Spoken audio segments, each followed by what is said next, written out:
इल्म से मिलती है इज्जत, इल्म से मिलती है शोहरत, इल्म से मिलता है मकाम, इल्म से मिलती है ताकत, इल्म से मिलता है उरूज, इल्म से मिलती है बुलंदी। आप कहोगे पढ़ने वाला बच्चा करेगा क्या? सिर्फ हिफ्ज करेगा, मौलाना बन के मदरसा पढ़ाएगा, 5,000 10,000 तनख्वाह पाएगा बस। मैं तुमसे पूछ लूं, इसका जिम्मेदार है कौन? इसके जिम्मेदार भी तो आप ही है ना। तुमने आज तक इमामों की तनख्वाह बढ़ाई कहां? तुमने आज तक मदरसे में पढ़ाने वालों की तनख्वाह बढ़ाई कहां? काश तुमने अपने इमामों को 20,000 21,000 तनख्वाह दी होती, मदरसे के पढ़ने वालों को 25,000 21,000 अगर तुमने सैलरी दी होती तो कोई भी आदमी अपने बेटे को सरकारी नौकर बनाना नहीं चाहता। हर आदमी चाहता कमी यहाँ भी नहीं है, इसलिए अपने बेटे को हम सरकारी नहीं बल्कि मुस्तफा के दीन का आलिम बनाएंगे। सुभान अल्लाह, सुभान अल्लाह। नुकसान तुमने पहुंचाया है, बेशक तुम हो जिम्मेदार। अब आप कहोगे हाफिज जी, कारी साहब, मुफ्ती साहब क्या करेंगे पढ़ के? तो इन मदरसों के एक हालात पर मुझे एक तारीख याद आ रही है बड़ी प्यारी। मैं वो तारीख तुम्हें सुनाना चाहता हूं। बगदाद में एक मदरसा चलता था और चलाने वाले थे इमाम आजम। सुभान अल्लाह बोलो जोर से। अब एक एक जुमला बड़ी गौर से सुनिएगा। क्या नाम था चलाने वाले का? इमाम। हम और आप जिनके मुकल्लिद हैं, जिनकी तकलीद करते हैं हम और आप। और बच्चे कितने पढ़ते थे? 1,000। अरे अबुल हसन साहब, कितने बच्चे मदरसे में? 1,000 बच्चे। एक दिन इमाम आदम के दिल में एक बात आई कि 1,000 बच्चों को पढ़ा रहा हूं और पढ़वा रहा हूं, खर्चे उठा रहा हूं, लाओ इंटरव्यू देख ले। लेके कुछ पढ़ भी रहे नहीं, क्योंकि बाद मदरसे ऐसे हैं जहां बच्चे पढ़ नहीं रहे, पढ़ रहे हैं। पढ़ ना रहे हो, पढ़ रहे पल, और घरों को तो जा ही ना रहे वो। उनसे कहा भाई घर हो जाओ, रमजान आ गया, बोले ना अगले साल जाऊंगा। तो पल रहे ना, पल रहे तो कुछ तरीके हैं ये। सुनो, घर छोड़ा दर छोड़ा है तो पलो मत, पढ़ो। और पढ़ के कुछ बनो। इमाम आजम के दिमाग में बात आई, लाओ इम्तिहान लूंगा और लेना चाहिए। मदरसे में क्या हो रहा है ये देखना चाहिए। हाँ एक चीज है, जाहिल ना जामे देखने, पढ़े लिखे जामे देखने। क्योंकि बात जो गांव के वो जो मुल्ला जी होंगे ना, मुल्ला जी, अरे भाई साहब रुका नहीं ना दे रहे इमाम को, पीछे लगा पढ़ा इमाम के पीछे और पढ़ाने वालों के पीछे। हाफिज जी ये क्यों और हाफिज जी ये क्यों। एक जगह की खबर मिली अभी, इमाम साहब लिहाफ बिस्तरा उठाकर भाग गए। फजर में नहीं थे इमाम साहब। लोग बोले कहां गए? बोले गए। फोन किया कहां हो हाफिज जी? बोले अड्डे पे। क्यों? बोले घर को जा रहे हो। अरे बोले बात तो बताओ। अरे क्या तुम्हें बात ही क्या बताऊं यार, न दिन को चैन न रात को चैन, तुमने परेशान कर रख दिया। अल्लाह के वास्ते मजदूरी कर लूंगा भाई, दीन का काम घर में बैठ के भी कर सकता हूँ। मैं भी किसी माँ का बेटा हूँ, मैं भी किसी बाप का बेटा हूं। मेरे बाप ने इल्म तुम जैसे लोगों से जलील होने के लिए नहीं सिखाया, मुस्तफा की उम्मत को खुतबा देने के लिए सिखाया। बेशक सुभान अल्लाह। और तू ना इधर का ना उधर का। आज तक मिट्टी देने की दुआ याद ना तुझे? कब्र पे मिट्टी देने जावे तो बराबर वाले के मुंह पे कान रख दे, तुझे याद ना हुई आज तक? उजाड़ दे। खाने बैठे तो दूसरे के हाथ कुछ ना लगे न देता तू, और 3 लफ्ज याद ना कर पाया, और इमाम को चैन नहीं लगन दे रहा। सुन, 50% मौलवी कारोबार पे उतर चुका है।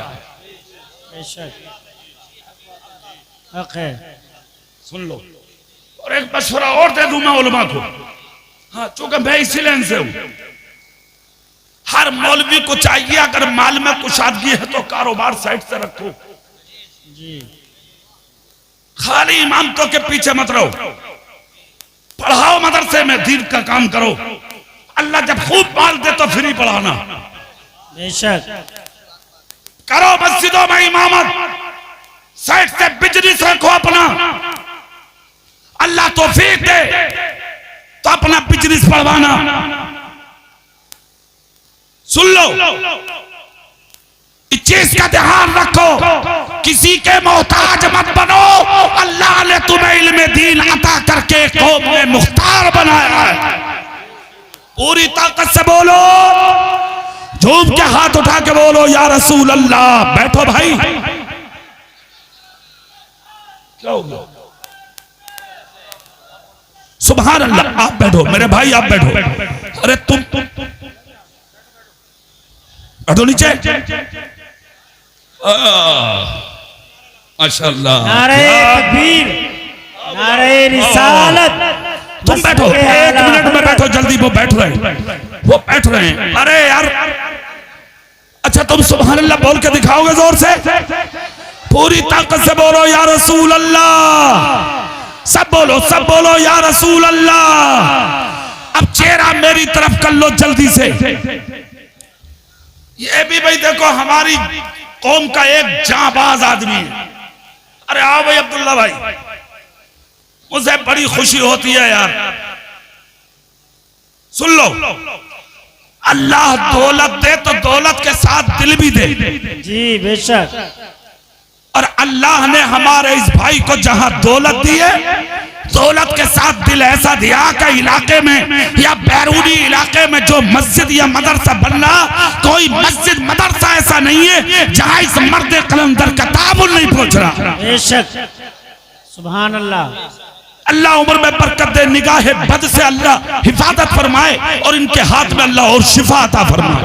आमीन। अब अब्दुल्ला भाई तवज्जो करेंगे, मैं बात जो बता रहा हूं, खामोश। सुभान अल्लाह बोलोगे जोर से, चेहरा मेरी तरफ करके सुभान अल्लाह। अब सुनो, कितने बच्चे पढ़ते थे इमाम आजम के यहाँ? जोर से कितने? दिल में आया कि लाओ आज इम्तिहान लेंगे, कुछ पढ़ा के नहीं। एक तरफ से इंटरव्यू लेना शुरू किया, बेटा तुम पढ़ के क्या करोगे, तुम पढ़ के क्या करोगे, तुम पढ़ के क्या करोगे। 999 बच्चों से जब पूछा तो 999 बच्चे बोले हुजूर मैं दुकान करूंगा, मैं तिजारत करूंगा, मैं फला काम करूंगा, मैं फला काम करूंगा। 999 बच्चों ने अपने मकासद बयान कर दिए। इमाम आजम अबू हनीफा रोने लगे, सर पकड़ के जमीन पर बैठ गए। अब क्या होगा? मैंने 1000 बच्चों को तालीम दिलाई और सबने अपने मकसद बयान किए। मेरा मकसद था दीन का काम करना। अब दीन का काम करेगा कौन? कान खोल कर मंसूरपुर वालों जुमला सुनो। जब रोए तो जो पढ़ाने वाले उस्ताद थे, इमाम आजम का हाथ पकड़ के बोले हुजूर 999 से पूछा है, अभी एक बच्चा बाकी है, उससे और पूछ लीजिए। देखा दीवार से सल लगा के रो रहा था बच्चा और पढ़ रहा था, किताब हाथ में थी हदीस की। पहुंच गए, इमाम आदम ने सर पे हाथ रखा तो बच्चा खड़ा हुआ, हाथ चूमे। बादब्बा नसीब, बेअदब बेनसीब।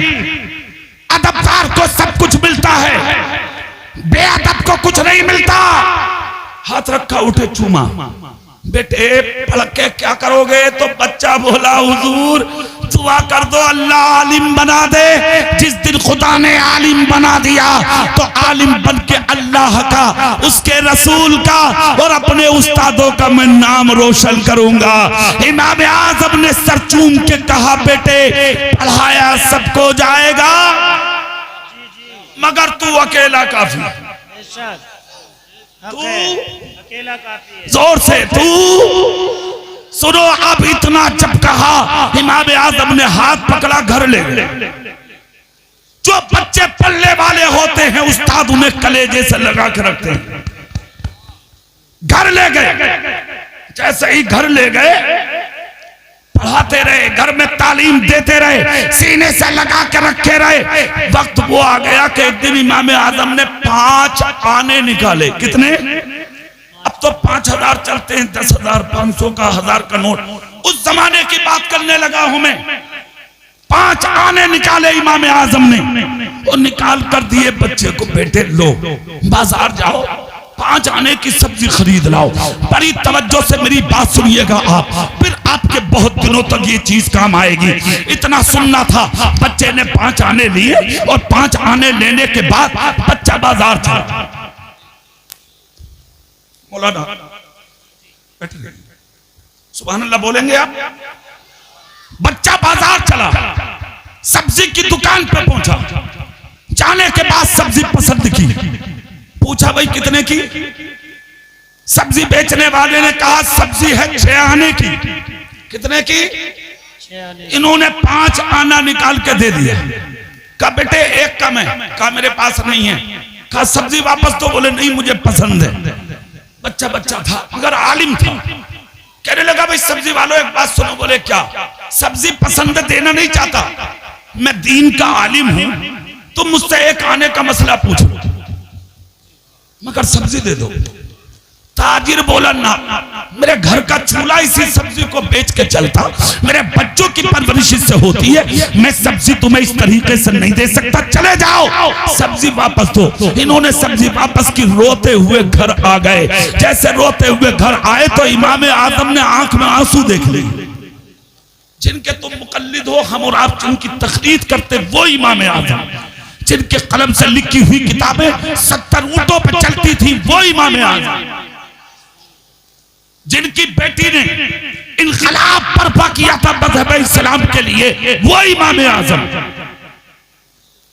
जिनके कलम की दवात का जवाब नहीं, वो इमाम आजम।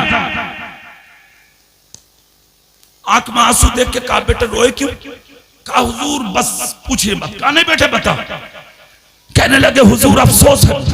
क्या? बोले आपने मुझे आलिम बना दिया, मेरी जिंदगी गुजरेगी कैसे? क्यों? कहा हुजूर जिस इल्म से मैं एक आने की बाजार में सब्जी नहीं खरीद सकता, मैं उस इल्म से जिंदगी कैसे गुजारूंगा? हुजूर क्या होगा मेरी जिंदगी का? इतना सुनना था। सुनो मंसूरपुर वालों, सुनो जुमला। बड़े बड़े होते हैं, बड़े, सब बोलो, बड़े बड़ों की बातें लिखने की होती हैं। इमाम आजम सर चूम के बोले बेटे इल्म सब्जी की दुकान पर नहीं आजमाया जाता, इल्म को आजमाने का वक्त आएगा जब जरूरत पड़े तो इल्म को आजमा लेना। शागिर्द भी लाजवाब था और उस्ताद तो लाजवाब था ही। कलम निकाला, डायरी निकाली और उस्ताद के जुमले नोट कर लिए। बेटे इल्म सब्जी की दुकान पर नहीं आजमाया जाता, इल्म को आजमाने का वक्त आएगा। वक्त गुजरता गया, इमाम आजम का विसाल हो गया और इन्होंने बगदाद छोड़ दिया, जंगल में रहने लगे, झोपड़ी में जिंदगी गुजारने लगे। प्यास लगती तो पानी दरिया का पी लेते, भूख लगती तो दरख्तों के पत्ते खा लेते, मगर रातों को सजदे, दिन को सजदे, दोपहर को सजदे, शाम को सजदे। मंसूरपुर वालों एक तारीखी जुमला दे रहा हूं, सीने में रख के छुपा के ले जाना, जहां तक हो सके दुनिया वालों को तकसीम करना। मेरी तकरीर का ये जुमला, जितने बड़े वाले हो तुम्हें लुक़मे ना मिलते, तुम्हें खाने ना मिलता, तुम्हें पीने ना मिलता, तुम्हें जिंदगी का सुकून ना मिलता।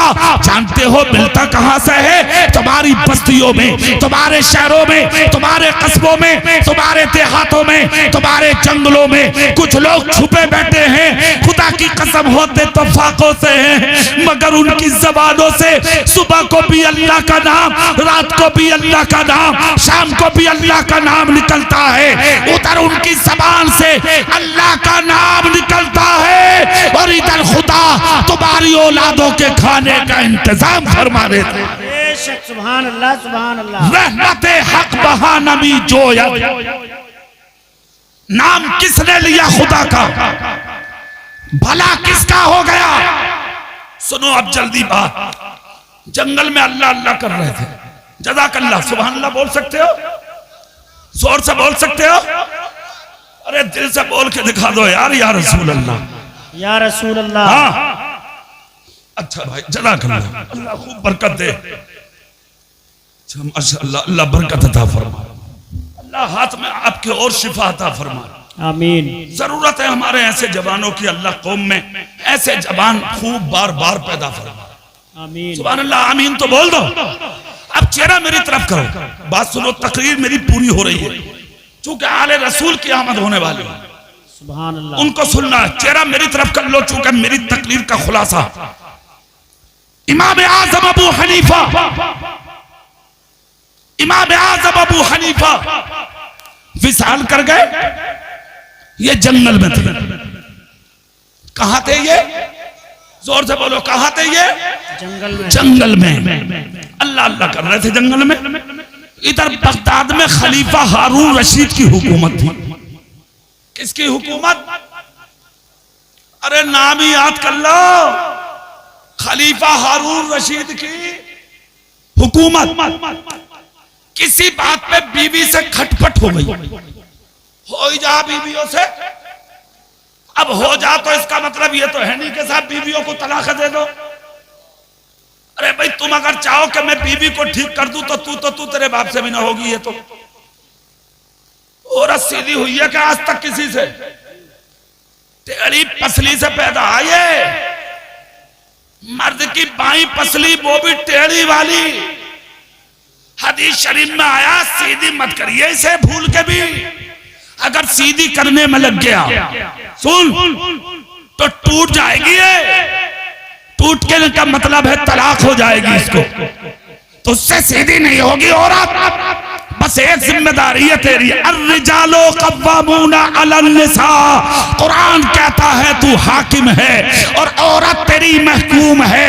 अगर बेनमाजी है नमाजी बना दे, बदकिरदार है बाकिरदार बना दे, अगर बदतमीज है तो उसको नेक बना दे, बेपर्दा है पर्दादार बना दे, बाहर जाती है घर में बैठने का आदी बना दे, ताकि इसके पेट से पैदा होने वाली बेटी गद्दार नहीं बल्कि रसूल की बेटी फातिमा के नक्शे कदम पर चलने वाली कली से फातिमा पैदा हो जाए। या रसूल अल्लाह, या रसूल अल्लाह। सुनो मेरी बात सुनो। हो गया इख्तिलाफ। जब मियां बीवी में इख्तिलाफ हुआ तो उससे में बात इतनी बढ़ गई कि खलीफा हारून रशीद बोले, सूरज गुरूब होने से पहले पहले मेरी मिल्कियत से निकल जा वरना तुझे तलाक। अब उस जमाने में फ्लाइट नहीं थी, हेलीकॉप्टर भी नहीं थे, और इतनी बड़ी मिल्कियत औरत निकले कैसे? तलाक तो हो गई समझो। एक दो घंटे की बात जाएगी कैसे? मगर वो भी बादशाह थे। जब दिमाग ठिकाने लगा, लगता जरूर आदमी का दिमाग ठिकाने, बाद में कह रहे बोले मौलाना कोई रास्ता निकाल दो यार, गुस्से में हो गया। प्यार में कौन दे रहे तलाक? गुस्से भी होता। मौलवी इकट्ठे कर लिए, सारे मौलवी बोले भाई तलाक तो पड़ जाएगी, भी बाहर नहीं जा सकती। अच्छा, सैकड़ों मौलवी आ गए। उसके बाद कहा बादशाह ने कोई और है? तो एक बोला, एक मौलवी सबको मैं भी जानता हूं। कहां है? बोले जंगल में। पहुंच गए उसी बुजुर्ग के पास। अब इस मौलाना का नाम सुनो जो सब्जी खरीदने गए थे। नाम है इमामे मोहम्मद। जोर से बोल दो, सब तकरीर खत्म। क्या नाम है? इमामे। जाके वजीर बोले कि बस मसला ऐसे ऐसे है। उन्होंने कहा सूरज गुरूब होने से पहले निकल वरना तलाक। कोई है रास्ता? आप भी मौलाना हो? बोले है रास्ता। बादशाह से कहते तलाक ना होगी। कहा जरा चलियो। मौलाना बोले सब कितना समझ रहे आप मुझे? बोले और कैसे? बोले जो कालीन उसके तख्त पे बिछती है वो मेरे रास्ते में बिछवा, जिस घोड़े पे वो बैठता है उस पे मुझे बिछवा, जो फौज उसका इस्तकबाल करती है वहां पर वो फौज मेरे इस्तकबाल को लगा, फिर मसला बताऊंगा। अरे मियां मिनटों में कालीन बिछ गई, फौज लग गई। बादशाह घोड़ा लेके आया, पैर पकड़ के मौलाना के घोड़े पे चढ़ाया। जहां बादशाह के कमालात खत्म हुए वहां से मौलाना का कमाल आज शुरू हो रहा। लेके पहुंचे, तख्त पर खड़ा किया। मौलाना बोले सुन, पहले अपना ताज उड़ा दे। मुझे उड़ा दिया। फिर बोले बादशाहत मुझे दे सारी, तब बताऊंगा मसला। हाथ जोड़ के बोला हुजूर गुरूब होने वाला बीवी निकलना जा कहीं, हुजूर बता दो। बोले पहले मालिक बना ये कह दे बादशाह आप हो। सूरज की तरफ देख के बोला अरे गई काम से। अब मौलाना तो कब्जे में आ नहीं रहे, सूरज चला जाएगा, बीवी गई। बोला अरे चलो यार हुकूमत होगी। कहा मौलाना साहब हुकूमत आपकी, आपके आज के बाद आप दाता मैं भिखारी, आप इमाम मैं गुलाम, आप बादशाह में आपकी रियाया में, मसला बताओ। डायरी निकाल के बोले बादशाह की जरूरत नहीं, उस्ताद के जुमले आजमाने थे। मेरे उस्ताद ने कहा था बेटे इल्म सब्जी की दुकान पर नहीं आजमाया जाता, इल्म को आजमाने का वक्त आएगा। आज आजमा लिया, जिस इल्म से मैं तेरी हुकूमत खरीद सकता हूँ मैं उस इल्म से क्या नहीं खरीद सकता। बुला ले अपनी बीवी को। बुलाया, कहा मस्जिद में बैठा दे जुबैदा को, इसलिए कि यहाँ तेरी हुकूमत हो सकती है मगर अल्लाह के घर में किसी के बाप की हुकूमत नहीं हो सकती। बात बच गई, तलाक न हुई, बरकत इल्म दीन की है। ये दुनिया में भी काम आएंगे, आखिरत में भी काम आएंगे। मदरसा कामयाब करिए, उलमा की इज्जत करिए, बच्चों को खूब पढ़ाइए, मगर एक चीज का ध्यान रखिए, सियासत अपनी जगह, मदरसा नबी का घर है, सारे लोग एक हो जाए। मस्जिदों के लिए एक रहिए, इमामों की इज्जत कीजिए। बहुत बड़ा शायर आया बरेली से, अशरफ बिलाली। हाँ, इनके कलाम सुनिए, फिर सैयद साहब की तकरीर सुनिए। और अब मैं जा रहा हूं दूसरी जगह, मुझे बासपुर इलाके में जाके अभी तकरीर करना है। जज़ाकल्लाह। अभी मैं निकल रहा हूं, क्योंकि मैंने कली साहब से कह दिया था मेरे 2 प्रोग्राम में मुझे जाना है, फौरन मैं इंशाअल्लाह जाऊंगा। मेरे लिए भी दुआ करेंगे आप इंशाअल्लाह। अल्लाह सफर आसान करे, अल्लाह इस गुफ्तगू पर अमल की तौफीक बख्शे, कोई खता हुई हो माफ करे। अस्तगफिरुल्लाह रब्बी मिन कुल्लि ज़म्बि व अतूबु इलैहि, ला इलाहा इल्लल्लाह मुहम्मदुर रसूलुल्लाह व आखिरु दावाना अनिल हम्दुलिल्लाहि रब्बिल आलमीन। अस्सलामु अलैकुम व रहमतुल्लाह।